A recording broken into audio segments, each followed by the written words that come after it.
Bismillahirrahmanirrahim. Assalamualaikum warahmatullahi wabarakatuh.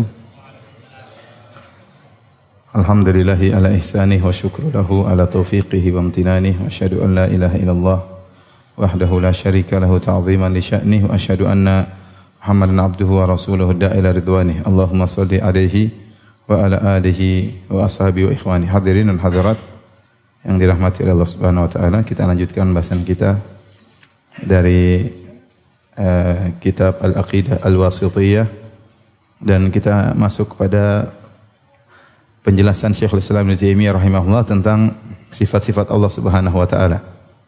Dan insyaallah pada kesempatan malam hari ini, kalau waktu mencukupi, kita akan fokus membahas tentang sifat al-ilmu dan sifat al-hikmah, atau sifat al-hikmah dan sifat al-ilmu. Sebelumnya Ibnu Taimiyah berkata, wa qauluhu subhanahu, ya, termasuk dalam masalah ayat-ayat sifat, yaitu firman Allah Subhanahu wa taala, huwal awwalu wal akhiru wal zahiru wal batinu wa huwa bikulli syai'in alim. Dialah yang maha awal dan maha akhir, dan dia yang maha zahir dan maha batin, dan dia, yaitu Allah Subhanahu wa taala, ilmunya meliputi segala sesuatu. Apa yang dimaksud al-awwal? Al-awwal yaitu Allah yang pertama. Allah ada sejak zaman azali, yang keawalan Allah Subhanahu wa taala tidak didahului dengan ketiadaan. Berbeda dengan makhluknya, dahulunya tidak ada kemudian menjadi ada. Yang mengadakan adalah Allah Subhanahu wa taala. Makanya dalam hadis kata Nabi sallallahu alaihi wasallam, kana Allah wa lam yakun syai'un ghairuhu. Dahulu Allah sendirian dan tidak ada yang bersama dengan Allah Subhanahu wa taala. Kemudian Allah menciptakan makhluknya. Maka Allah adalah al-awwal. Al-awwal, dialah yang pertama kali dari sisi zaman. Maka Allah Subhanahu wa taala adalah yang maha pertama, yaitu azali, yang tidak didahului dengan ketiadaan. Oleh karenanya Nabi sallallahu alaihi wasallam menafsirkan empat sifat ini, al-awwal, al-akhir, al-zahir, al-batin, dalam hadis kata Nabi sallallahu alaihi wasallam, antal awwal falaysa qablaka syai', engkau adalah al-awwal, tidak ada sesuatu pun yang sebelum engkau. Wa anta al-akhir wa laysa ba'daka syai', dan engkau adalah yang paling terakhir dan tidak ada setelah engkau sesuatu pun. Wa zahir, dan anta zahir, engkau adalah yang maha zahir. Wa laysa fawqaka syai', tidak ada sesuatu pun di atas engkau. Wa antal batin, dan engkau maha batin. Wa laysa dunaka syai', tidak ada sesuatu pun yang di bawahmu yang tersembunyi. Ini makna dari sifat-sifat ini.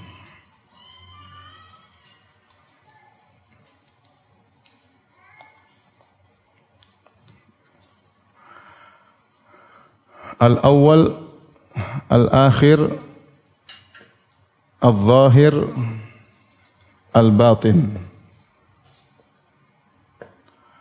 Al-awwal itu maha azali, ya, maha azali, ya.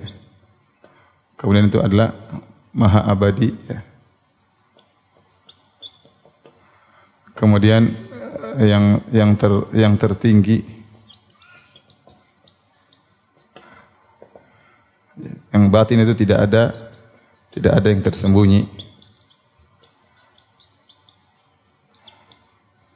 baginya. Maha azali Allah Subhanahu wa taala, laisa qablaka syai', tidak didahului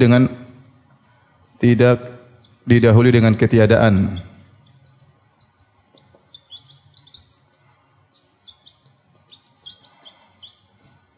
Nabi sallallahu alaihi wasallam bersabda, ya, kana Allah wa lam yakun syai'un ghairuhu.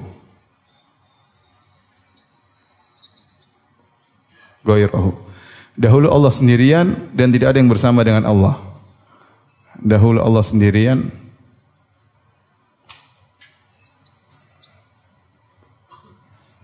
dan tidak ada sesuatu pun selainnya.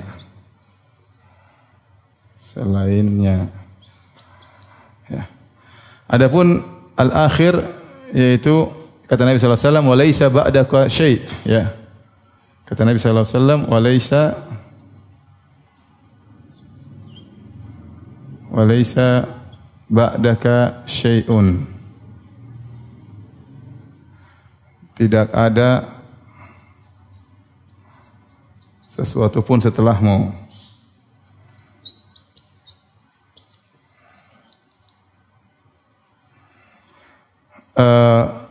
Kita tahu semua makhluk pasti dimulai dengan ketiadaan.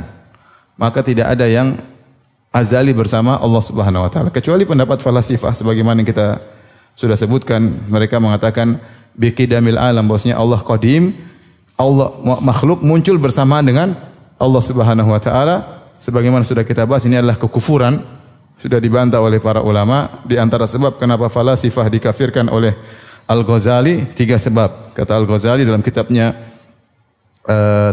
Tahafutul Falasifah, yaitu kontradiktif orang-orang ahli filsafat, bahwasanya 3 hal yang menjadikan falasifah dikafirkan. Di antaranya mereka mengatakan biqidamil alam, bahwasanya makhluk azali bersama Allah Subhanahu wa taala. Kenapa mereka berkata demikian? Murajaah kembali ya, saya tidak mungkin mengulang lagi. Yang kedua, mereka mengatakan bahwasanya alam manusia dibangkitkan tanpa jasad, hanya sekedar apa? Ruh. Yang ketiga, mereka mengatakan Allah hanya mengetahui secara global, tidak terperinci. Nanti akan kita bahas masalah sifatul ilm. Ya. Jadi seluruh tawaif, firqah-firqah dalam Islam meyakini bahwasanya Allah dahulu sendirian, kemudian baru Allah menciptakan makhluk, kecuali falasifah, Ibnu Sina dan teman-temannya. Ya, mereka mengatakan alam semesta qadim, azali bersama Allah Subhanahu wa taala, dan itu bertentangan dengan sifat Allah al-awwal, ya. Kalau ternyata alam semesta bersama dengan Allah, maka Allah tidak disebut dengan apa? Al-awwal, bukan dia sendiri yang al-awwal, berarti makhluk juga apa? Al-awwal, ya. Ya, kata falasifah, seluruh makhluk qadim bersama Allah, cuma pemunculannya yang berbeda waktu, tetapi secara zatnya qadim. Saya juga tidak paham apa yang mereka omongkan ya. Demikian juga abadi. Benar bahwasanya makhluk ada yang abadi, dan semua makhluk manusia akan abadi, ya. Tatkala mereka akhirnya masuk surga atau masuk neraka, mereka akan abadi. Khalidina fiha abada, akan abadi selama-lamanya. Kalau begitu, ada yang abadi bersama Allah dong. Kita bilang beda antara keabadian Allah dengan keabadian apa? Makhluk. Keabadian Allah Subhanahu wa taala, keabadian yang sempurna, ya, tidak didahului dengan kematian. Kemudian keabadian Allah adalah secara zatnya.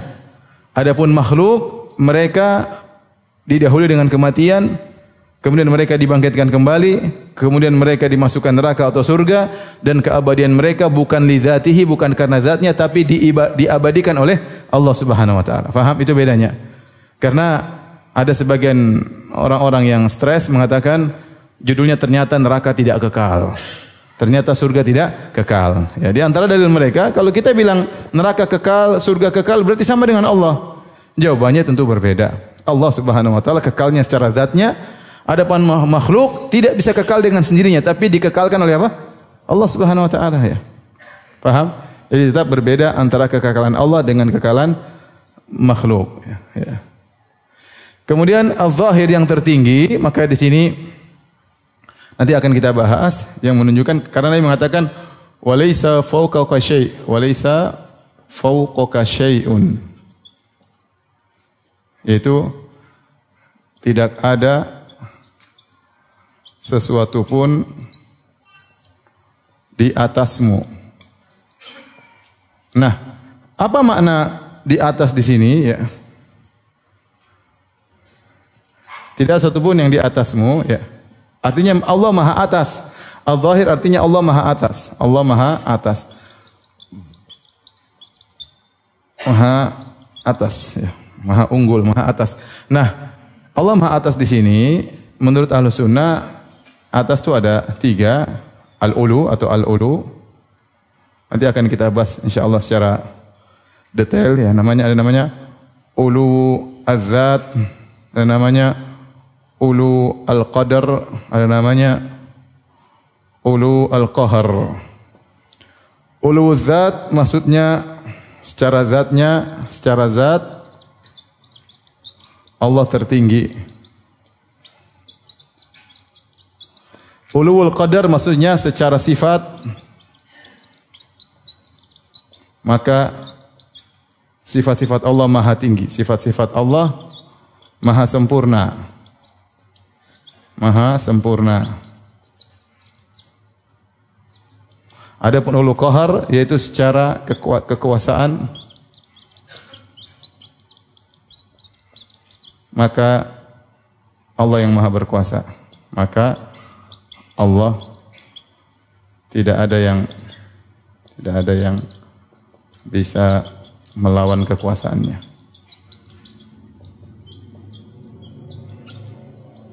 Nah, untuk dua model ulu ini, yang pertama, yang kedua, yang ketiga. Adapun yang dua ini disepakati oleh seluruh ahlul bid'ah.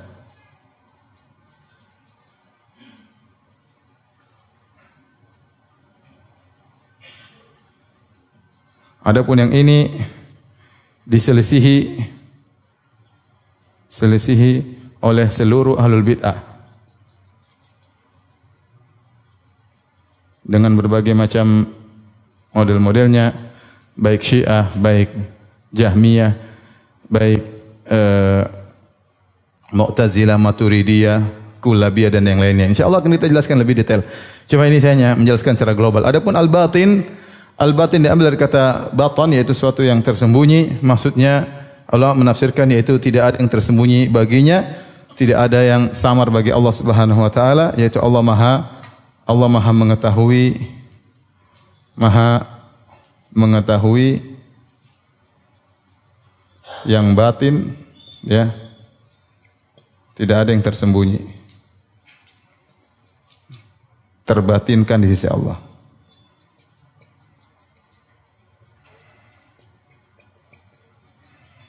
Tidak ada yang tersembunyi. Oleh karenanya, setelah itu Allah mengatakan wa huwa bikulli syai'in alim. Wa huwa bikulli syai'in alim.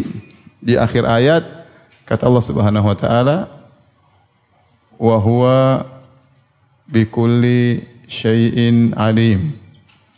Dan Allah Maha mengetahui segala sesuatu. Maksudnya apa? Konsekuensi dari ini semua, kalau dialah yang paling pertama, kalau dia yang paling terakhir, berarti semua yang terjadi dari yang pertama, yang terakhir semuanya Allah Maha tahu. Kalau dia yang paling atas dan dia yang paling tahu, yang paling batin, maka semua yang atas sampai bawah semuanya Allah Maha ketahui. Maka benarlah Allah wa huwa bikulli syai'in alim. Faham? Saya ulangi. Kenapa ayat ini huwal awwal wal akhir wal zahir wal batin ditutup dengan wa huwa bikulli syai'in alim? Karena sifat-sifat Allah ini al awwal wal akhir wal zahir al batin melazimkan Allah ilmunya meliputi segala sesuatu, ya. Kalau ada orang yang muncul belakangan tidak azali, berarti ada bagian yang dia tidak tahu sebelumnya. Paham? Paham? Kalau dia bukan yang paling terakhir, berarti ada setelahnya dia tidak tahu apa yang terjadi. Karena Allah yang pertama, yang paling terakhir, maka dia akan mengetahui segala sesuatu yang terjadi di antara awal dan akhir tersebut. Paham? Kalau dia bukan yang paling atas, nanti ada sesuatu yang di atas yang dia tidak ketahui. Seperti kita enggak tahu apa yang terjadi di atas, ya. Karena kita di sini. Dan kita bukan yang paling batin karena kita tidak tahu apa yang terjadi di bawah. Paham? Maka ilmu Allah meliputi segala sesuatu, kelaziman dari sifat-sifat ini. Taib. Kalau sudah dihapus, ya.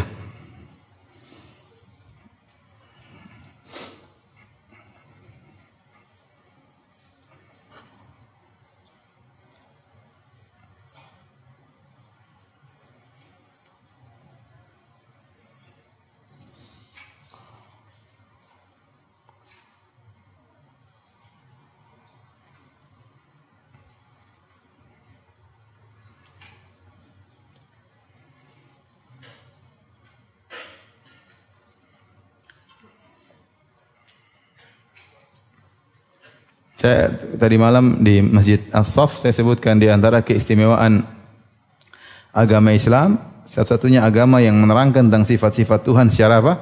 Detail, ya. Dengan mengenal sifat-sifat Tuhan secara detail, kita semakin khusyuk kepada Allah, semakin takut kepada Allah. Adapun agama-agama yang lain terkadang sifat-sifat Tuhannya samar, tersembunyi, tidak diketahui. Bahkan sebagainya semakin diteliti semakin bikin ragu dan semakin bikin apa? Bingung, ya.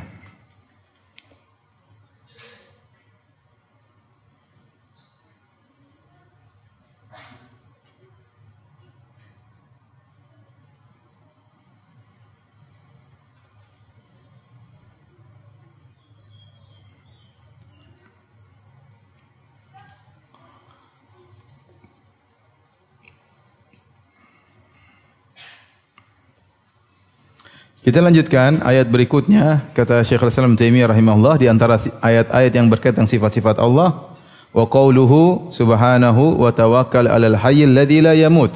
Bertawakallah kepada Al-Hayy, yaitu Maha Hidup, alladzi la yamut, yang tidak pernah mati, ya.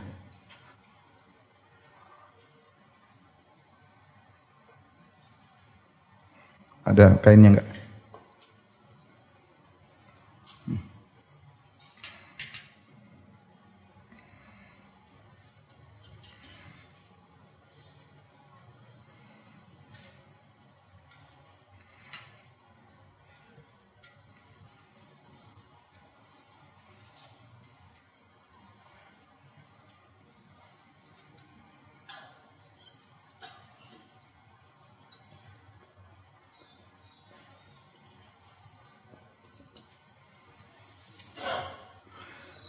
Artinya bertawakallah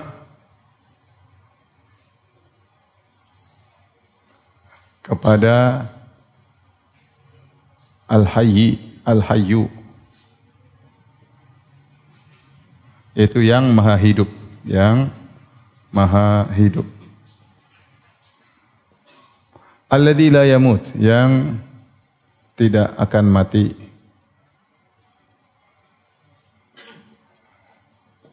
Ini Ibnu Taimiyah rahimahullah membawakan ayat ini dalam rangka untuk menjelaskan tentang sifat Al-Hayyu, yaitu Al-Hayyu, bahwasanya kehidupan Allah sempurna, maka dialah satu-satunya yang tempat kita bertawakal, dan tidak boleh kita bertawakal kepada makhluk. Siapa yang bertawakal kepada makhluk, maka dia telah bertawakal kepada suatu yang lemah, apalagi dia bertawakal kepada dirinya sendiri. Maka seorang dalam Islam tidak boleh dia pede, percaya diri pada dirinya sendiri. Dia hanya boleh pede kalau dia tahu di belakang saya ada Allah. Ya, saya sudah berdoa, baru dia boleh pede. Artinya dia mengkaitkan kepedeannya dengan bantuan Allah Subhanahu wa taala. Adapun dia percaya lupa dengan Allah, percaya dengan kecerdasannya, percaya dengan kehebatannya, maka itu dia telah bersandar kepada suatu yang lemah.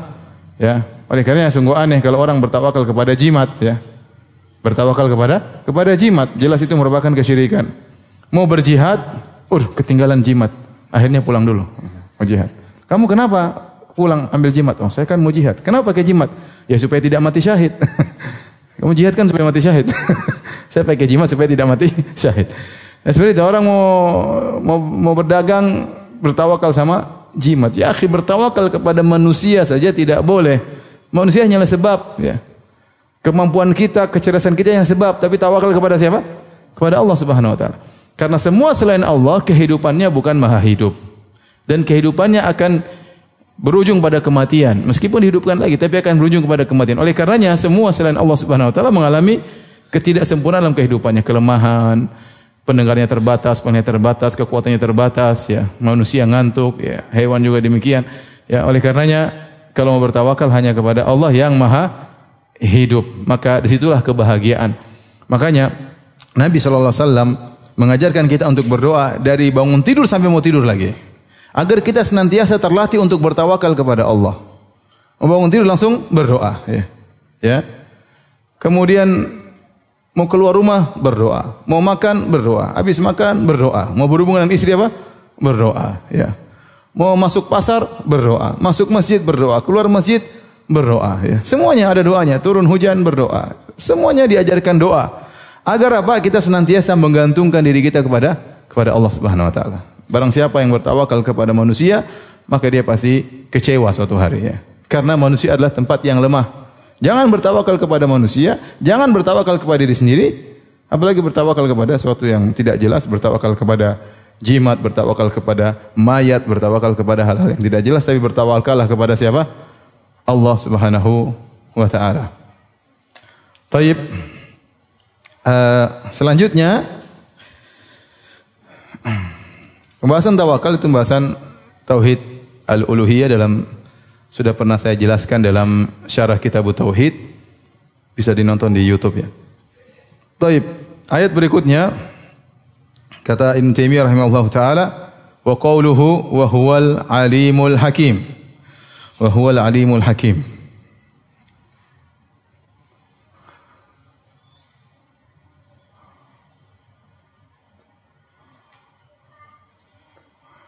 Dialah Allah, Dia yang maha berilmu,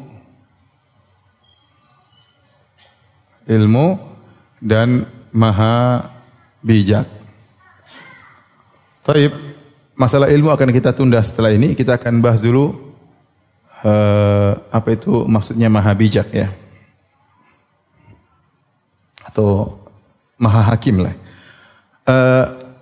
Al-Hakim ditafsirkan dengan 3 tafsiran ya. Ada yang menafsirkan dengan Dzul Hukum atau dalam kurung Al-Hakim. Al-Hakim yaitu fa'il, maknanya fa'il, yaitu yang maha berhukum. Kemudian ada yang menafsirkan dengan Al-Muhkim.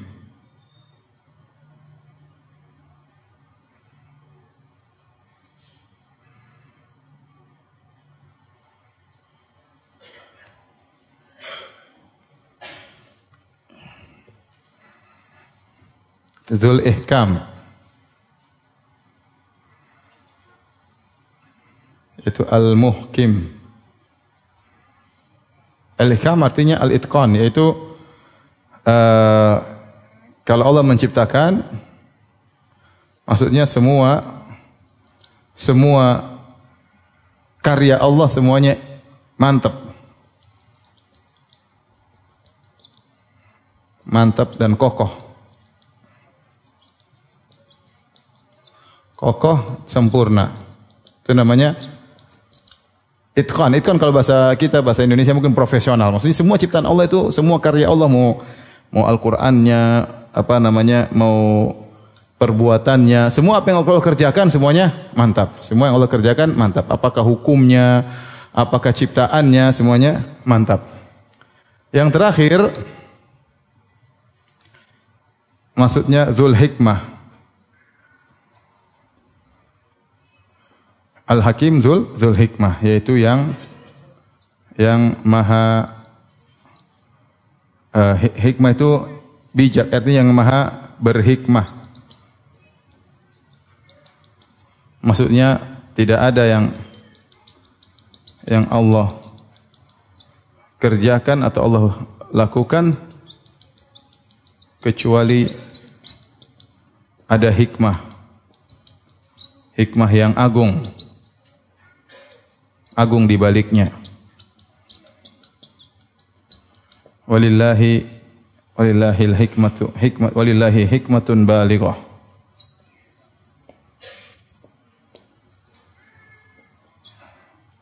Baik.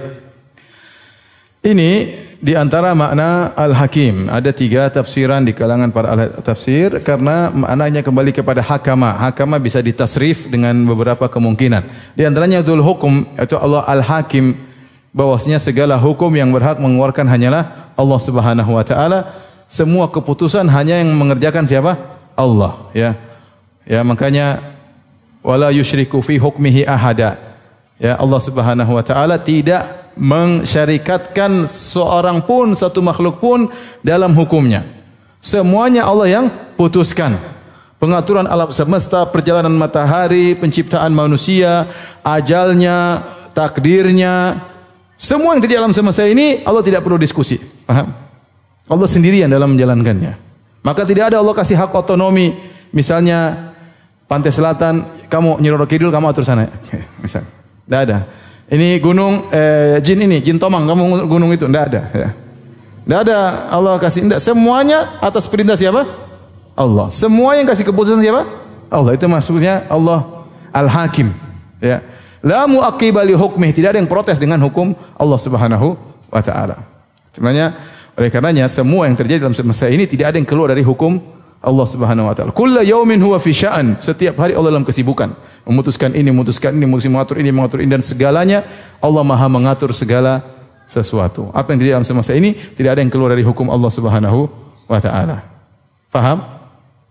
Maha hukum.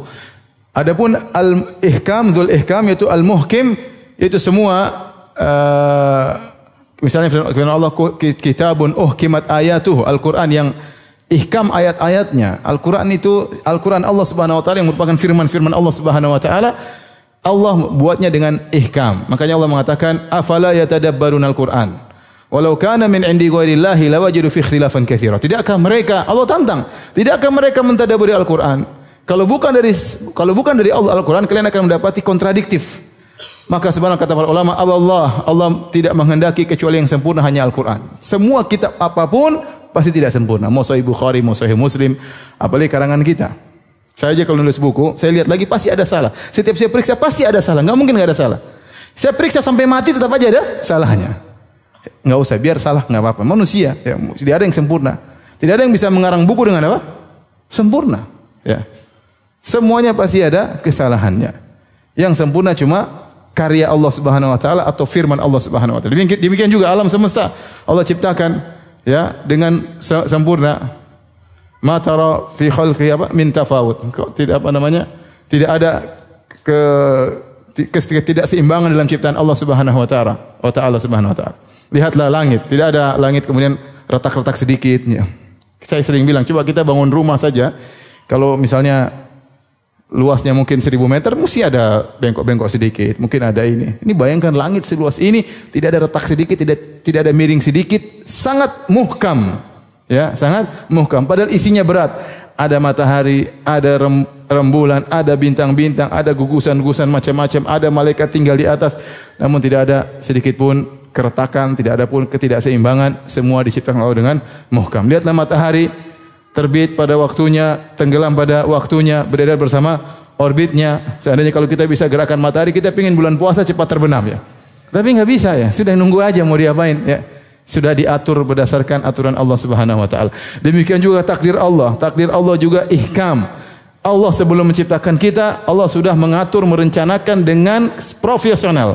Dengan tidak ada kekurangan sedikit pun, Allah sudah tahu apa yang dia kerjakan. Allah ciptakan iblis, Allah tahu kenapa dia ciptakan iblis. Kenapa Allah pilih Muhammad yang jadi Rasulullah SAW, maka Allah juga tahu. Allahu a'lamu haitsu yaj'alu risalatah. Allah tahu kepada siapa Allah letakkan risalahnya. Jadi Tuhan kita maha ihkam. Apa bahasa Indonesianya?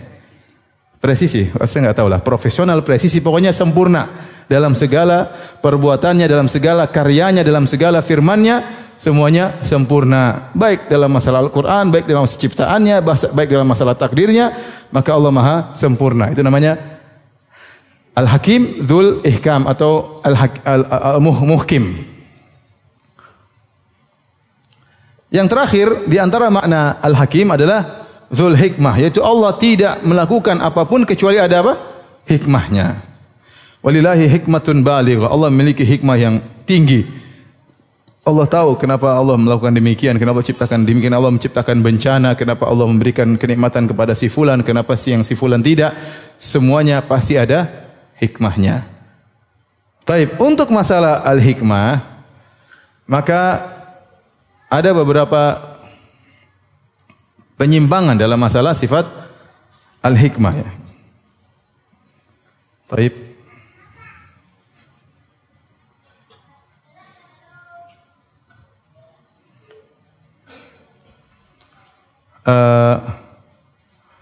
Apa namanya? Sifat hikmah Allah.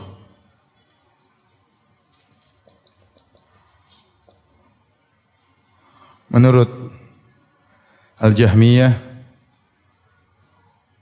dan Al-Asy'ariyah,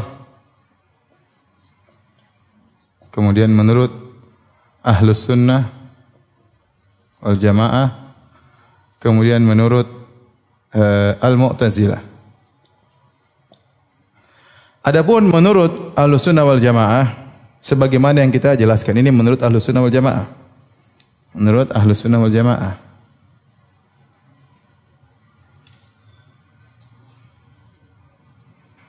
bahwasanya Allah Subhanahu wa taala menciptakan suatu pasti ada apa? Hikmahnya. Justru itulah kesempurnaan suatu zat. Kita saja kalau di manusia, seorang yang dia melakukan sesuatu, dia pikir dulu dan itu tujuannya, berarti orang ini cerdas, tidak asal bikin apa? Bikin-bikin saja ya. Ya.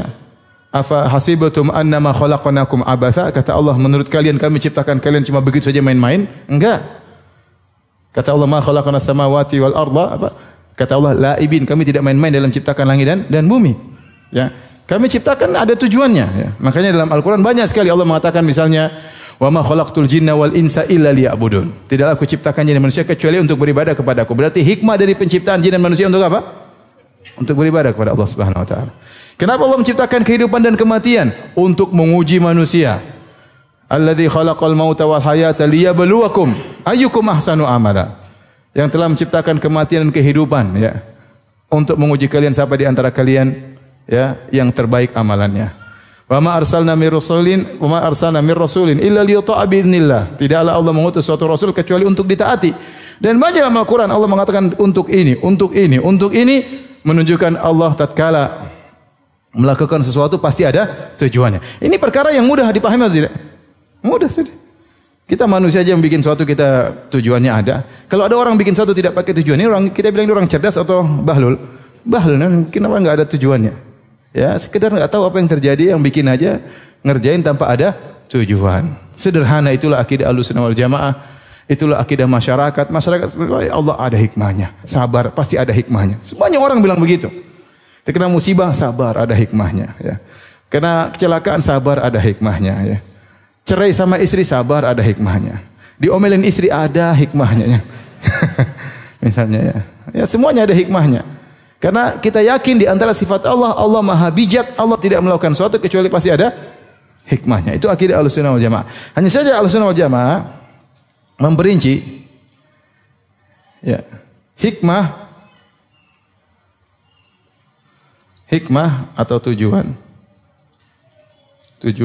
perbuatan Allah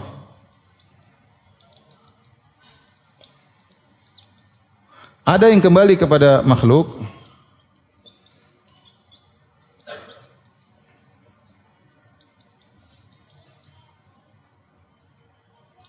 seperti tadi, ya, Allah mengatakan misalnya tidaklah kami menciptakan jin manusia, tidaklah kami utus rasul kecuali untuk ditaati, ya. Tidaklah kami, misalnya Allah mengharamkan suatu kecuali ada hikmahnya, Allah menghalalkan suatu kecuali ada hikmahnya, maka semuanya kembali kepada kemaslahatan hamba. Dan ada yang hikmah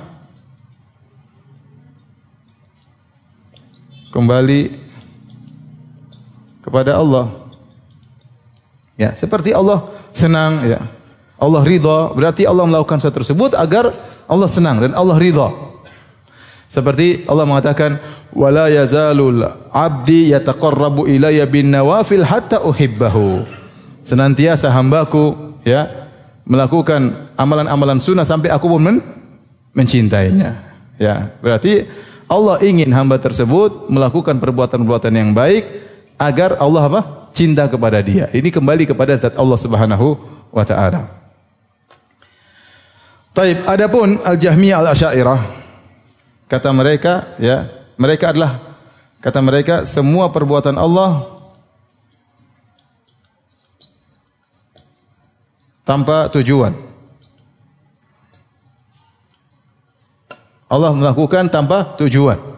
Logika mereka sederhana. Kata mereka, kalau Allah menciptakan suatu karena tujuan, berarti Allah butuh kepada tujuan tersebut. Kalau Allah butuh kepada tujuan tersebut, berarti Allah tidak sempurna kecuali setelah mendapat tujuan tersebut. Mikir otak putar-putar, akhirnya Allah bikin sesuatu tanpa tujuan. Bayangkan, semuanya permainan apa? Otak. Saya ulangi. Jangan-jangan antum kena syubhat, ya. Kata mereka Allah melakukan semua tidak boleh pakai tujuan. Bahkan mereka mengatakan seandainya Allah mengazab para nabi dalam neraka jahanam kekal selama-lamanya, Allah tidak zalim. Enggak ada masalah, kata mereka. Karena Allah melakukan sesuatu tanpa ada tujuan, Allah tidak butuh kepada apapun. Allah tidak butuh kepada apapun. Karena seandainya Allah melakukan sesuatu karena tujuan, berarti Allah sebelum melakukannya Allah belum sempurna. Kapan sempurnanya? Jika telah tercapai tujuan tersebut baru sempurna. Subhanallah. Ini semua dalil akal sehingga akhirnya menyamakan Allah dengan suatu hamba. Mereka tidak ingin tasbih, justru terjumus pada tasbih yang lebih parah. Paham atau tidak? Mereka bilang kalau Allah punya tujuan sama seperti manusia. Kalau tidak punya tujuan sama dengan orang gila, paham? Allah melakukan sesuatu tanpa tujuan sama seperti orang gila atau minimal orang bahlul ya. Oleh karenanya ini ya dibantah oleh kalau nggak salah oleh Al-Juwaini dalam kitabnya Risalah Nizamiyah ya. Saya agak lupa ya, tapi intinya dia keluar dari Asy'ariyah gara-gara masalah ini. Ya. Bagaimana Allah Subhanahu wa taala nanti saya cek kembali insyaallah ya. Tapi ini sesuatu yang tidak logis. Bagaimana Tuhan melakukan sesuatu tanpa ada tujuan?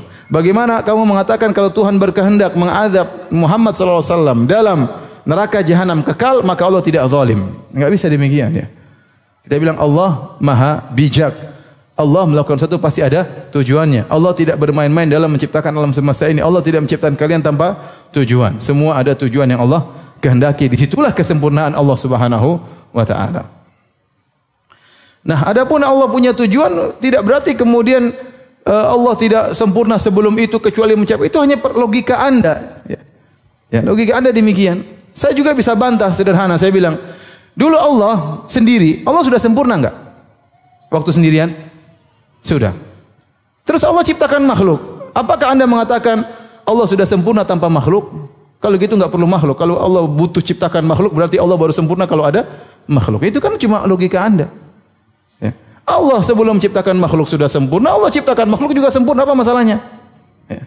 Kenapa harus pakai logika bahwasanya kalau Allah menciptakan suatu dengan tujuan, berarti Allah tidak sempurna? Bilang aja Allah enggak usah ciptakan sekalian. Kenapa Allah ciptakan? Bukankah Allah sudah sempurna tanpa menciptakan?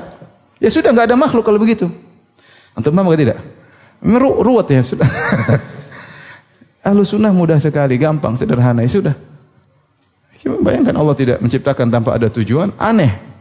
Bagaimana? Padahal dalam ayat banyak sekali untuk ini, untuk ini. Tentu syubhat-syubhat mereka ada, tapi bukan saatnya saya membahas ya. Enggak usah, saya cuma ingin menjelaskan secara global aja bahwasanya itu penyimpangan. Adapun Mu'tazilah, mereka mengatakan Allah menciptakan dengan tujuan, ya.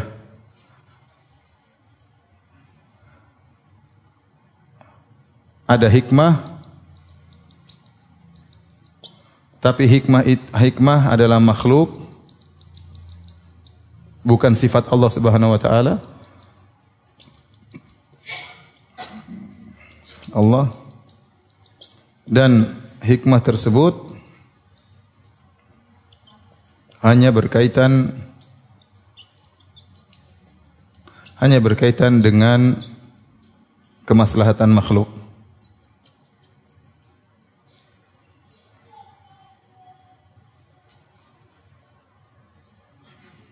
Adapun kita Ahlus Sunnah, kita mengatakan tidak, Allah juga pingin, Allah dengan itu tujuan ada berkaitan dengan Allah. Misalnya Allah menjadi senang dengan sesuatu, ya Allah ada tujuan yang Allah kehendaki untuk dirinya, ya. Misalnya hamba ya diciptakan untuk beribadah kepada Sang Tuhan, ya. Kembali kepada Allah Subhanahu wa taala. Baik. Kalau sudah dihapus.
Antum kalau ada duit beli matan akidah wasitiyah ya. Ya, kalau enggak punya duit daftar nama di sini ya. Kalau punya duit cari matan akidah apa? Wasitiyah. Sudah terjemahkan kan? Ya, sudah terjemahkan. Kalau nggak ada duit tulis nama di sini ya. Saya ingin tahu yang tidak punya duit siapa. Biar antum bisa ngikutin ya. Baik, kita lanjutkan. Selanjutnya Allah berbicara tentang sifat al-ilm. Ya. Ibnu Taimiyah menyebutkan tentang sifat al-ilm. Wa qauluhu al-alimul khabir. Dialah Allah yang maha berilmu dan maha khabir. Akan kita jelaskan apa bedanya al-alim dengan al-khabir. Wa qauluhu, dan Allah berfirman, ya'lamu, dan Allah ya'lamu itu fi'il mudhari'. Ya, artinya Allah sedang mengetahui. Ya'lamu ma yaliju fil ardi, apa yang masuk ke dalam bumi. Setiap saat Allah Maha tahu. Makanya Allah menggunakan fi'il mudhari', ya'lamu. Paham? Ada fi'il kan, kata kerja ada 3. Ada namanya fi'il madhi, yaitu yang sudah lalu, past tense. Kemudian fi'il mudhari', apa namanya? Present tense ya, yang sedang terjadi. Fi'il amr yaitu perintah. Dalam ayat ini, ayat berikutnya surat Saba ayat 2, Allah mengatakan ya'lamu dengan fi'il mudhari'. Ya'lamu ya'lamu ma yaliju fil ardi wa ma yakhruju minha wa ma yanzilu minas sama'i wa ma ya'ruju fiha. Dialah Allah yang mengetahui apa yang masuk ke dalam bumi. Maksudnya bumi banyak, dalam bumi ada tumbuhan, ada cacing, ada ular, ada kalajengking, ada macam-macam, ada biji-bijian yang masuk dalam bumi, Allah tahu. Setiap saat ada yang masuk dalam bumi, Allah tahu setiap saat. Wa ma yakhruju minha, apa yang keluar dari bumi juga Allah tahu. Ada hewan yang keluar, ada tumbuhan yang keluar, ada pohon yang keluar, ya, macam-macam Allah tahu apa yang keluar dari bumi.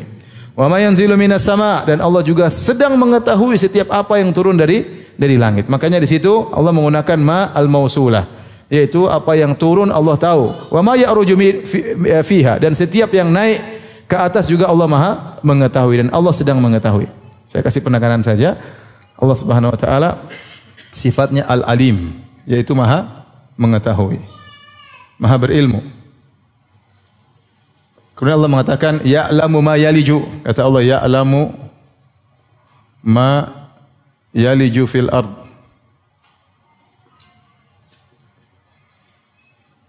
Wa ma yakhruju minha. Wa ma yanzilu minas sama'. Wa ma ya'ruju fiha. Dialah Allah Subhanahu wa taala yang di sini fi'il mudhari',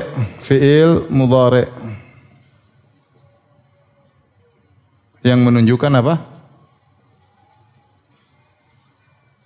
Sedang mengetahui. Paham apa? Sedang mengetahui,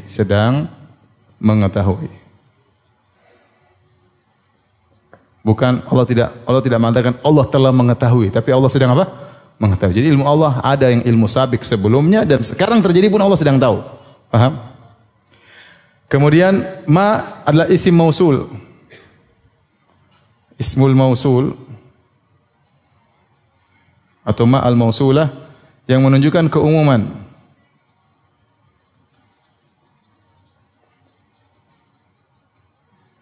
Yaitu apa saja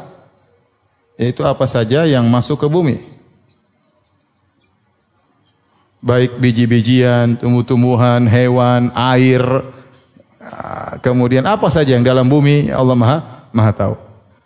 Kemudian wa ma yakhruju minha, demikian juga apa saja yang keluar dari bumi Allah juga Maha mengetahui, dan Allah sedang mengetahui. Wa ma yanzilu minas sama, apa yang turun dari langit, mau air hujan, mau udara, mau malaikat, apa saja yang mau debu, mau setan, ya, semuanya Allah Maha mengetahui. Wa ma ya'ruju fiha, dan semua yang naik ke langit, apakah malaikat, amal soleh, perkataan-perkataan yang soleha, naik semua ke atas, Allah Maha mengetahui. Ya, di sini saya ingin menampilkan bahwasanya di antara ilmu Allah adalah sedang. Paham? Ini untuk menjelaskan perbedaan kita dengan Asy'ariyah nanti. Taib. Allah lanjutkan, atau Ibnu Taimiyah melanjutkan dalam surat Al-An'am ayat 59. Wa indahu mafatihul ghaibi la ya'lamuha illahu, dan di sisi Allah ada kunci-kunci ilmu gaib, tidak ada yang mengetahuinya kecuali Allah. Wa ya'lamu ma fil barri wal bahr, sama Allah menggunakan fi'il mudhari', dan Allah mengetahui apa yang di daratan dan apa yang di lautan. Semuanya. Semua di daratan Allah tahu, semua di lautan sampai di dasar laut, semuanya hewan-hewan, tumbuh-tumbuhan, karang-karang, semuanya Allah tahu karena semua ciptaan Allah Subhanahu wa taala. Wa ma tasqutu mi waraqatin, sampai Allah jelaskan, bahkan tidak ada satu daun pun di atas muka bumi yang jatuh illa ya'lamuha. Allah tahu tentang daun tersebut. Saya tanya sama antum, jumlah pohon di atas muka bumi ini berapa? Ada yang pernah sensus? Jumlah pohon banyak. Seterusnya jumlah daun di atas muka bumi ini berapa? Setiap daun itu Allah tahu urusannya. Setiap daun Allah tahu urusannya. Tatkala dia jatuh Allah tahu, tatkala dia berkembang Allah tahu, tatkala dia menguning Allah tahu, tatkala dia hijau Allah tahu. Karena semua ciptaan apa? Allah. Ya, yang cipta tahu apa yang dia ciptakan. Paham? Taib. Kemudian wala habbatin fi dhulumatil ardi. Demikian juga biji-bijian yang masuk dalam kegelapan bumi. Ada biji yang dalam, ada akar yang menjulang ke dalam. Allah tahu apa yang terjadi dengan akar tersebut.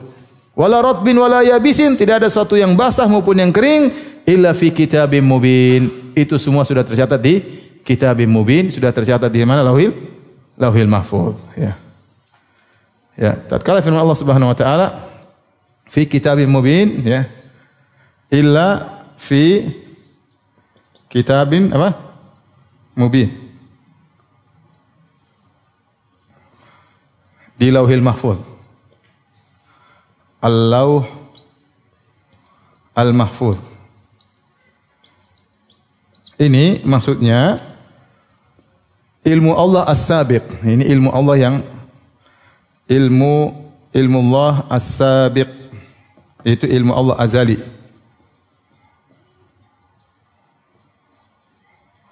Yaitu Allah sudah mengetahui segala sesuatu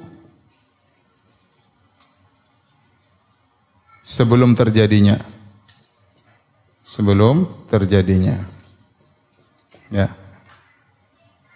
Illa fi kitabin mubin, ya. Ini jenis ilmu Allah yang kedua, ya. Illa fi kitabin mubin. Kemudian Allah Subhanahu wa taala juga sebutkan, wa ma tahmilu min unsa wa la tad'u illa bi ilmih, dan tidaklah yang dikandung oleh seorang wanita dan tidaklah dia melahirkan kecuali dengan ilmu Allah Subhanahu wa taala. Itu Allah sudah mengetahui sebelumnya dan itu terjadi sesuai tepat dengan ilmu Allah yang sebelumnya. Di sini ayat yang ketiga, Ibnu Taimiyah memilih firman Allah Subhanahu wa taala illa bi ilmih. Ini ayat yang pertama. Ini ayat yang kedua, ayat yang ketiga. Kata Allah illa bi ilmihi. Bi ilmihi. Yang artinya dengan ilmu Allah, kecuali kejadiannya sesuai dengan ilmunya Allah. Ini untuk membantah Mu'tazilah, ya, yang mengatakan bahwasanya Allah tidak punya ilmu. Di sini Allah menyandarkan ilmu kepada Allah. Berarti ilmu ini adalah sifatnya siapa? Sifatnya Allah, ilmu Allah. Ilmunya apa? Allah. Kemudian Allah berfirman juga dalam surat At-Talaq, di akhir surat At-Talaq, kata Allah Subhanahu wa taala, "Lita'lamu anna Allah 'ala kulli syai'in qadir wa anna Allah qad ahata bi kulli syai'in ilma." Ya. Agar kalian mengetahui bahwasanya Allah Maha kuasa atas segala sesuatu, wa anna Allah qad ahata bi kulli syai'in ilma, dan bahwasanya ilmu Allah meliputi segala sesuatu. Ya. Yang keempat, ya.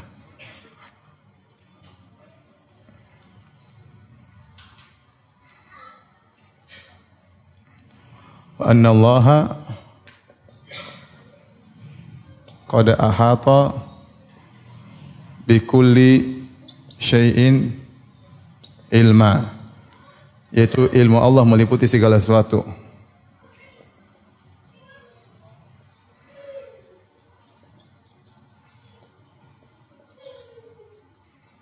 Ya, ini menguatkan ayat-ayat sebelumnya, meliputi segala sesuatu, yaitu secara detail. Ya, semuanya Allah ketahui.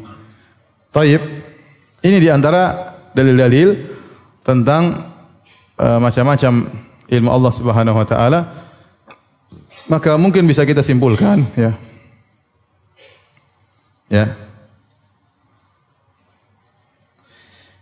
Ilmu Allah meliputi Allah, yaitu yang pertama ilmu Allah, ilmu Allah as-sabiq, yaitu ilmu Allah tentang segala sesuatu sebelum terjadi. Dan ini diingkari oleh Qadariyah gulat. Diingkari oleh Qadariyah ekstrim. Qadariyah ekstrim. Kemudian yang kedua,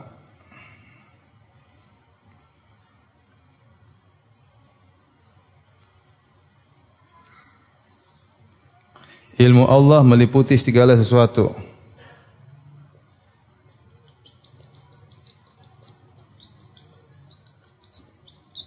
Segala sesuatu secara detail. Dan ini diingkari oleh falasifah. Oleh falasifah. Ibnu Sina dan CS-nya ya.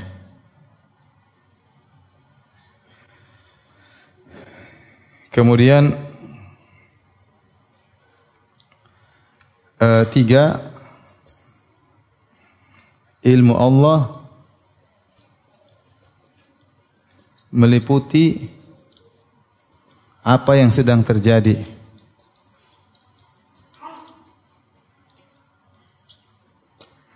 Ya.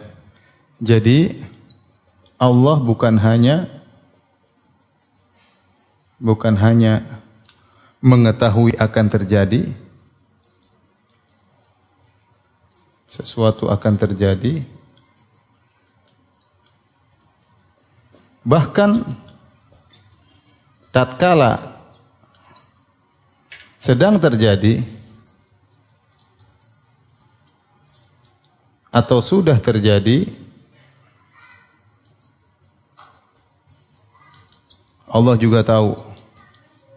Allah juga sedang tahu, sedang mengilmuinya. Dan ini diingkari oleh Asy'ariyah.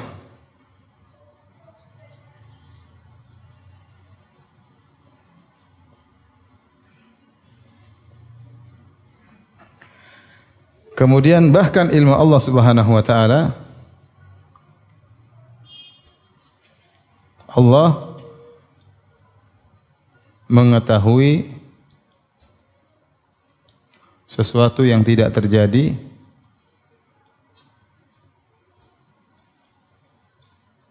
seandainya terjadi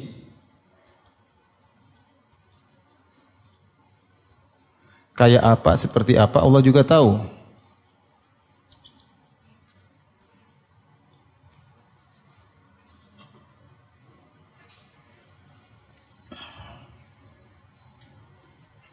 Allah juga tahu. Baik. Ini kira-kira tentang ilmu Allah menurut pandangan Ahlus Sunnah, ya. Menurut Ahlus Sunnah. Dari semuanya sudah kita simpulkan kecuali yang keempat. Saya akan tambahkan dalilnya, tidak disebut oleh Ibnu Taimiyah rahimahullah taala. Jadi ilmu Allah meliputi ilmu Allah as-sabiq. Sebelum Allah menciptakan, Allah sudah mengetahui, dan ilmu Allah catat dalam Lauhil Mahfuz. Maka semua yang berjalan sesuai dengan takdir, sesuai dengan yang ada di Lauhil Mahfuz. Berarti Allah mengetahui segala sesuatu sebelum terjadi. Makanya Allah mengatakan kepada pena, awal ma khalaqallahul qalam, yang pertama Allah ciptakan pena, kata Allah, uktub, tulislah. Pena berkata, "Madza aktub?" Apa yang aku tulis? Uktub ma huwa kainun ila qiyamisa. Tulislah apa yang akan terjadi sampai hari kiamat. Maka pena pun menulis semuanya. Kemudian rufi'atil aqlam wa jaffatis suhuf. Pena sudah diangkat, lembaran sudah kering. Semua yang terjadi berjalan sesuai dengan apa? Takdir tersebut. Berarti sebelum terjadi Allah sudah tahu belum? Sudah, ya. Ini ilmu yang pertama. Yang kedua, ya. Dan ini diingkari oleh Qadariyah. Kata Qadariyah, Allah tidak tahu kecuali sudah terjadi. Al-amru unuf, ini yang disebutkan dalam awal dari Sahih Muslim. Ibnu Umar, sudah saya sampaikan, Ibnu Umar bertemu dengan sekelompok orang yang dipimpin oleh nama Ma'bad al-Juhani. Dia mengatakan al-amru unuf, yaitu segala perkara Allah tidak tahu sebelumnya. Baru terjadi baru Allah tahu. Dan ini kafir orang-orang seperti ini. Karena mereka mengingkari takdir Allah Subhanahu wa taala. Di antara rukun iman adalah iman bil qadar. Beriman kepada apa? Takdir. Bahwasanya semua yang terjadi sudah ditakdirkan oleh Allah Subhanahu wa taala. Kata mereka enggak, Allah baru tahu setelah terjadi. Diingkari oleh Qadariyah ekstrim. Kemudian Allah meliputi segala sesuatu, ini diingkari oleh Ibnu Sina yang mengatakan Allah hanya mengetahui secara global, detail Allah tidak tahu. Subhatnya apa nanti kita jelaskan. Yang ketiga, Allah mengetahui apa yang sedang terjadi. Ini repot bagi Jahmiyah dan bagi Asy'ariyah. Asy'ariyah, oh, kan kita sudah punya syarat Tuhan. Syarat Tuhan tidak boleh mengalami perubahan, ya tidak? Ilmu Allah kalau berkaitan dengan, misalnya berkaitan dengan firanda, ya. Nah, saya kan berubah-ubah kan. Allah lihat saya ke kanan, Allah lihat saya apa? Ke kiri. Allah lihat saya kanan kiri. Ini kan perubahan. Berarti ilmu Allah mengalami apa? Perubahan. Nah, enggak boleh. Itu enggak boleh bagi Allah Subhanahu wa taala. Berarti Allah tidak boleh sedang mengetahui apa? Perubahan-perubahan tersebut. Sehingga mereka mengingkari ilmu Allah yang sedang terjadi. Paham? Antum enggak paham ya? Biarin aja enggak paham, enggak apa. Ruwet mereka, paham? Yang keempat, Allah mengetahui sesuatu yang tidak terjadi. Seandainya terjadi seperti apa, Allah juga tahu. Dan ini banyak dalam ayat. Seperti Allah berfirman, "Walau alimallahu fihim khairan la asma'ahum, walau asma'ahum latawallaw wa hum muridun." Kata Allah, seandainya Allah mengetahui pada diri mereka ada kebaikan dalam surat Al-Anfal, tentu Allah akan membuat mereka mendengarkan ayat-ayat Allah. Walau asma'ahum, seandainya mereka mendengar ayat Allah, latawallaw, mereka tetap saja berpaling. Intinya mereka sekarang tidak mendengar ayat-ayat Allah, tapi kata Allah, seandainya pun saya buat mereka mendengar, tetap saja mereka berpaling. Faham? Jadi tidak terjadi, tapi kalau terjadi Allah tahu bagaimana. Sama seperti mereka mengatakan ya laitana nuraddu wala nukadziba bi ayati rabbina. Ya Allah, kembalikanlah kami ke dunia, kami tidak akan mendustakan ayat Allah Subhanahu wa taala. Kata Allah, walau ruddu la'adu limanuhu anhu wa innahum lakadzibun. Kata Allah, seandainya mereka dikembalikan, tetap saja mereka akan mendustakan ayat-ayat Allah dan mereka berdusta atas pernyataan mereka. Mereka sudah mati tidak bakalan dikembalikan, paham? Tapi kata Allah, seandainya kalau dikembalikan, tetap saja mereka akan mendustakan. Berarti Allah tahu sesuatu yang tidak terjadi. Seandainya terjadi kayak apa, Allah juga tahu. Sama seperti Allah berfirman tentang orang munafik. Orang munafikin mereka tidak mau jihad. Nah, kata Allah Subhanahu wa taala, "Walau aradul khuruja la'addu lahu 'uddatan." Seandainya mereka ingin ikut keluar berjihad, tentu mereka akan persiapan, tapi mereka tidak persiapkan sehingga mereka tidak ikut jihad. Kata Allah, "Walau kharaju fikum ma zadukum illa khabala." Seandainya mereka ikut keluar jihad, mereka hanya bikin tambah kekacauan. Mereka tidak ikut berjihad, yang terjadi mereka tidak ikut apa? Berjihad. Tapi seandainya mereka ikut berjihad, hanya bikin kacau. Ini menguatkan dalil bahwasanya Allah mengetahui sesuatu yang tidak terjadi. Seandainya terjadi kayak apa, Allah pun tahu. Paham? Azan ya?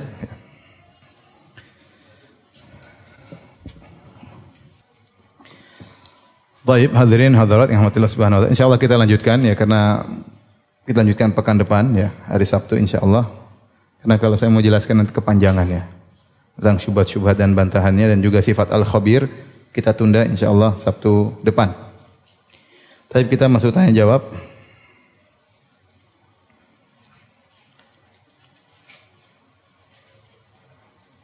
Ini syubhat-syubhat mengenai Allah di atas, nanti akan ada pembahasannya ya.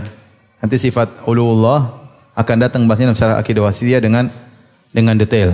Tolong nanti pas saatnya kita bahas itu baru sampaikan syubhat-syubhat ini. Nanti saya bantah pada saat tersebut insyaallah taala.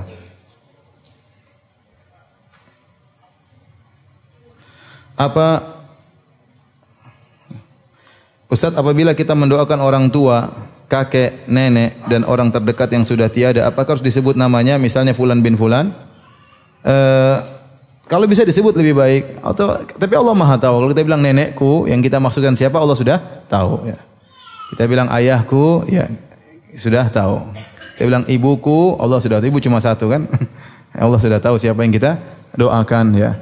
Tidak perlu kita sebutkan fulan bin fulan, tidak harus. Ya. Yang penting kita tujukan siapa doa tersebut, Allah Maha tahu.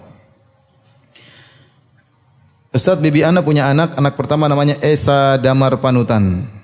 Anak kedua mengalami guguran, anak ketiga meninggal saat melahirkan dan sekarang bibi ana sedang hamil lagi. Mohon penjelasannya Ustaz, apakah akibat pengaruh anak pertama? Allah alam bisawab, cuma nama Esa itu kurang baik ya. Seakan-akan dia hanya bersendirian ya. Sebaiknya namanya diganti ya. Karena Esa secara bahasa Indonesia artinya apa? Sendirian ya. Sendirian. Beda dengan nomor 1. Kalau nomor 1 akan ada nomor 2. Tapi Esa itu kesannya wallahu alam. Setahu saya Esa maksudnya bersendirian. Dan kita tahu nama punya pengaruh ya. Nah, Rasulullah mengganti nama-nama yang tidak baik. Rasulullah SAW menyuruh orang namanya hazan, sedih, Rasulullah suruh ganti. Karena mereka sering mengalami apa? Kesedihan ya. Ada namanya syihab atau syuhub atau apa yang namanya api, Rasulullah SAW suruh ganti. Karena nama hendaknya pilih nama yang baik ya. Dan kita berharap dengan nama tersebut mengaruhi sang anak. Ya sebaiknya diganti. Sebaiknya nama ini diganti. Ya. Adapun kalau seandainya 1, 2 enggak apa-apa. Ini anak nomor 1. Nomor 1 tidak justru menandakan akan ada nomor apa? 2. Seperti di Afrika, kawan-kawan yang belajar di Madinah banyak namanya anak dari 1 sampai 5 namanya sama semua. Namanya Abu Bakar, tapi Abu Bakar awal, Abu Bakar tsani, Abu Bakar tsalits. Begitu mereka ya. Abu Bakar nomor 1, Abu Bakar nomor 2, Abu Bakar nomor 3, Abu Bakar nomor 4. Mereka tidak bilang Abu Bakar 1 dari istri pertama, Abu Bakar 2 dari istri kedua, enggak. Pokoknya dia bilang Abu Bakar, dia namakan Abu Bakar 5-5-nya Abu Bakar sampai Abu Bakar khamis. Demikian juga Muhammad al-awwal, Muhammad al-tsani, Muhammad al-tsalits, Muhammad al-rabi'. Kita dapat teman Muhammad Salif. Oh, dia kakaknya sebelumnya 2 Muhammad sebelum apa? Dia. Itu tidak mengapa karena al-awwal. Tapi kalau Esa itu kayak Ahad, sendirian. Jadi sebaiknya mungkin diganti wallahu alam bisawab. Ustaz, apa benar Imam Nawawi, Imam Ibnu Hajar berakidah Asy'ariyah? Buku karya beliau dipakai oleh ulama Ahlussunnah. Benar, An-Nawawi dalam buku-bukunya beliau mentakwil sifat-sifat Allah Subhanahu wa taala. Namun di akhir hayatnya beliau menulis sebuah risalah yang menjelaskan tentang bahwasanya Allah berbicara dengan huruf dan suara. Dan ini kembali kepada akidah Ahlussunnah wal Jamaah. Buku ini ditahqiq oleh sebagian ulama meskipun orang Asy'ariyah mengingkari buku ini, tapi disebutkan bahwasanya sebagian murid-murid An-Nawawi menyebutkan bahwa ini buku karya Al-Imam Nawawi rahimahullahu taala. Kalau benar buku ini nisbahnya kepada Imam Nawawi itu benar, berarti Imam sudah rujuk di akhir apa? Hayatnya. Yang kedua, Ibnu Hajar rahimahullahu taala, kalau kita baca pendapat beliau tentang sifat-sifat beliau muzabzab, tidak konsisten. Contohnya dalam dalil a'rad beliau bantah Asy'ariyah. Padahal itu asal syubhatnya orang-orang apa? Asy'ariyah. Nanti beliau dalam masalah tangan beliau menukil lagi dari pendapat ulama Ahlussunnah tentang adanya sifat tangan bagi Allah Subhanahu wa taala. Dalam masalah suara, Allah berbicara dengan suara, beliau menukil pendapat Imam Ahmad bin Hanbal. Jadi memang apa? Nanti dalam sifat ulu beliau tolak sifat ulu. Jadi tidak konsisten Ibnu Hajar rahimahullahu taala. Namun mereka adalah para ulama, meskipun mereka terpengaruh oleh Asy'ariyah, mereka bukan seperti Ar-Razi, mereka bukan seperti Al-Juwaini, bukan orang-orang yang mempelopori akidah tersebut. Mereka hanya terpengaruh, apalagi di zaman tersebut, zaman yang dikuasai oleh Asy'ariyah ya. Maka kita, alhamdulillah mereka ulama, mereka diberi uzur oleh Allah Subhanahu wa taala, mereka sudah berusaha, maka kita kalau yang salah kita kritiki, yang benar kita ambil ya. Jangan sampai orang berpikir bahwasanya kalau Ibnu Hajar Asy'ariyah maka kita harus Asy'ariyah semuanya. Kita bilang tidak ada, itu bukan cara berpikir yang benar ya. Ya. Ibnu Hajar rahimahullah banyak kebaikan, dia punya kesalahan, tidak ada yang maksum. Karena kalau kita misalnya mengikuti pendapat akidah Imam Nawawi, terus buku yang kemarin saya bawa ratusan ulama itu mau kita buang semua. Yang sebelum munculnya Imam Nawawi rahimahullah taala sudah banyak ulama di atas akidah Ahlussunnah wal Jamaah ya. Yang sudah saya sebutkan pada pertemuan yang sebelumnya. Oleh karenanya itulah sikap insaf kita bersikap adil. Kalau ada ulama yang punya salah bukan berarti kita kemudian buang dia seluruhnya, tidak, karena tidak ada yang maksum. Ya, tidak ada yang maksum. Kalau orang tersebut ternyata secara umum adalah baik, kebaikannya lebih banyak daripada kekurangannya, maka tidak mengapa kita ambil ilmunya, tapi ada kesalahannya kita waspada dan kita mendoakan semoga Allah mengampuni beliau karena kesalahan beliau. Beliau sudah berusaha menuju kepada kebenaran namun tergelincir.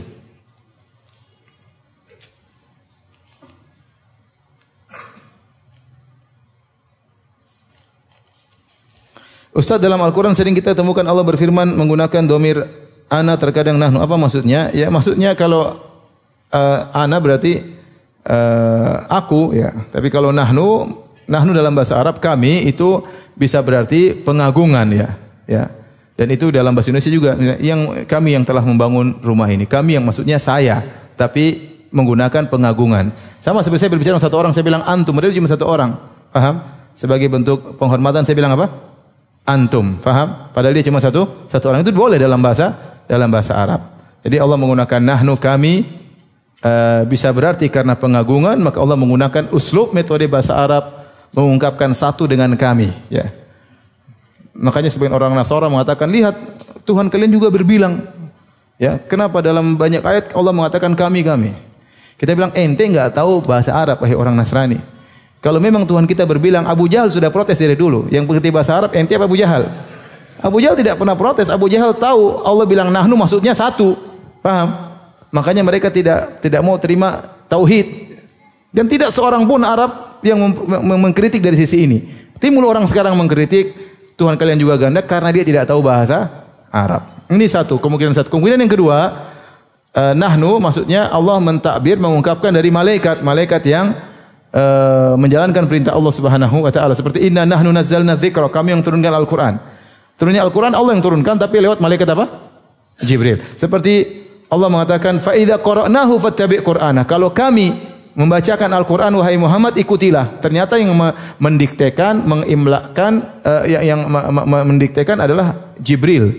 Tapi Allah tidak mengatakan jika Jibril membacakan kepadamu wahai Muhammad maka ikutilah. Tapi Allah mengatakan jika kami, paham? Jika kami membacakan maka ikutilah. Kenapa? Karena malaikat Jibril membacakan tersebut atas perintah siapa? Allah Subhanahu wa taala. Sama seperti misalnya saya developer kemudian saya bilang, "Ini saya yang bangun perumahan ini." Padahal bukan dia, tukang-tukang yang bangun. Cuma dia yang perintahkan. Jadi kalimat nahnu dalam Al-Qur'an dua kemungkinan. Pertama untuk pengagungan, yang satu untuk menunjukkan ada anak buah yang apa? Mengerjakan atas perintah saya. Faham?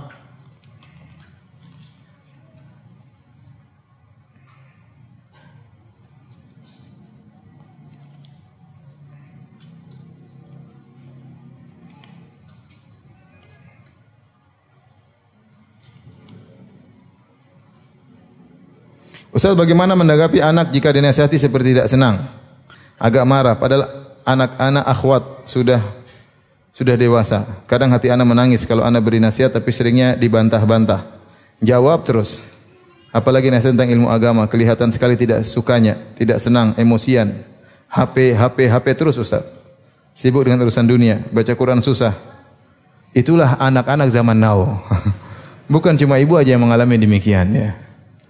Itu tantangan bagi kita. Inilah sarana dakwah. Sayang sama anak, nasihati jangan pernah bosan untuk ngomelin, ya. Sekali ngomelin, sekali kasih hadiah, sekali dipeluk, sekali kita tidur bareng sama dia, sekali kita ngobrol seperti teman. Dan begitulah dalam menghadapi anak-anak zaman sekarang. Dan itu berlaku pada banyak anak, bukan cuma anak yang sekolah umum, bahkan yang sekolah pondok pun terkadang demikian, ya.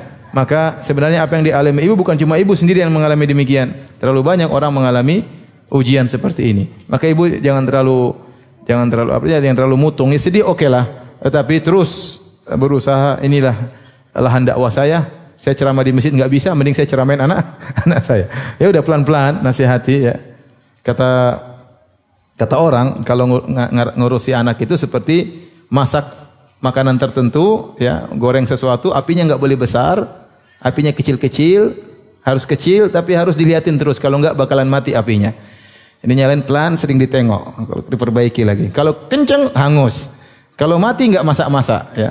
Kira-kira demikian. Anak-anak yang harus ditengok, dilihat lagi, diperhatikan apinya supaya dia bisa matang dengan baik. Demikian wallahu taala bisawab. Insyaallah kita lanjutkan pekan depan. Subhanakallah bihamdik, asyhadu alla ilaha illa anta, astaghfiruka wa atubu ilaik. Wassallallahu nabiyana Muhammadin wa ala alihi wasahbihi wasallam. Assalamualaikum warahmatullahi wabarakatuh.